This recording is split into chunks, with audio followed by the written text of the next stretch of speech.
Today, we're zooming in on something fundamental in art, something really all around us, but maybe overlooked: shape. Our mission isn't just defining shape. We want to explore its power, how artists have used it, and how it, well, guides your eye. Okay, so at its heart, a shape is pretty simple. It's basically a two-dimensional area that's enclosed. Think of a line defining a boundary, creating a contained space.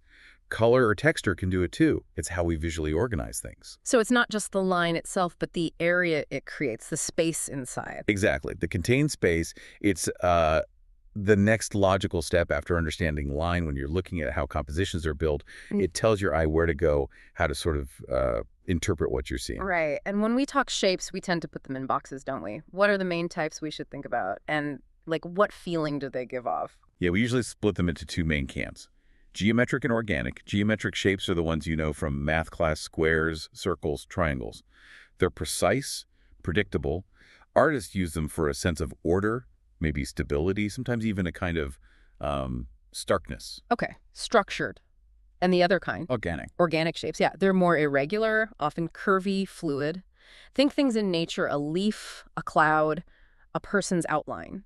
They usually feel more expressive, maybe natural, sometimes free-flowing, but they can also feel uneasy if they're, jagged or distorted. This is where it gets really interesting for me, how this connects to positive and negative space. It's not just the shape itself, but the space around it too. Absolutely. That's crucial.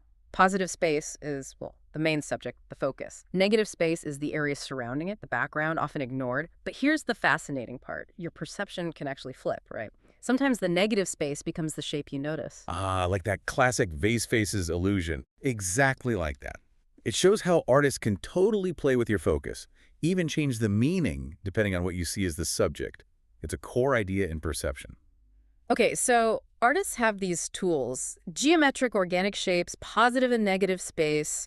How have they actually, used them? Any key examples? Oh, countless examples in so many ways. Think about Henri Matisse, especially later in his life. His cutouts, like this snail or the Icarus from his jazz series, they're just bursting with vibrant organic shapes. He wasn't just drawing things, he was capturing pure joy, movement, freedom with these really bold, fluid forms. Such energy in those. And for the geometric side, more order, perhaps. Definitely. Look at Peter Mondrian, his Broadway boogie woogie, those grids, the primary colors. It's all about geometric rhythm and structure, Yeah. pure abstraction. Or Kandinsky's squares with concentric circles. So much emotion just from simple geometric forms interacting. Even something like Calder's mobiles. Yeah, Alexander Calder's fish mobile. It uses these simple, almost geometric cutouts, but creates this incredible sense of floating, shifting balance. It's clever. Let's bring it more contemporary. Yayoi Kusama seems to bridge both worlds, doesn't she? Organic forms and geometric patterns. Kusama is a fantastic example. Born in Japan, a huge figure in pop art, minimalism. Her work's often very personal, therapeutic, and instantly recognizable, right? Her pumpkin sculptures, like the bronze one, Pumpkin.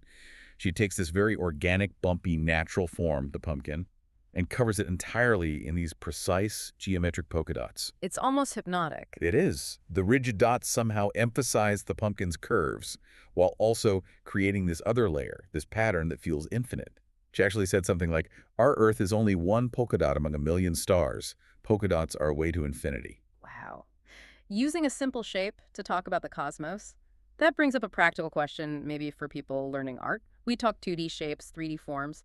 Is one more important to learn first? It's less about first and more about understanding how they relate. They're connected. 2D shapes are absolutely fundamental for composition, for silhouette, for arranging things effectively on a flat surface, like the basic design. Like planning it out on the page? Exactly, getting the layout right.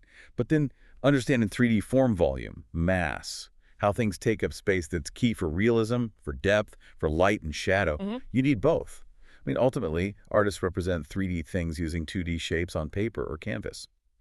Good artists learn to see the underlying 2D shapes in complex 3D objects to simplify in design, then build up the illusion of form. They work together. So after diving in like this, what really stands out to you now about shape? For me, it's how they're like the silent organizers. Geometric precision, organic flow, they define everything, they enclose space, they guide our looking without us always realizing it. Yeah, it's like seeing the underlying blueprint.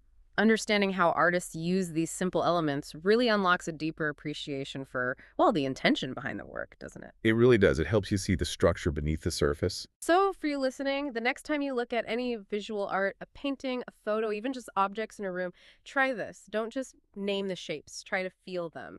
Does that circle feel calming? Does that sharp triangle create tension? The world is just full of this hidden geometry and these flowing forms. See if you can spot their secrets.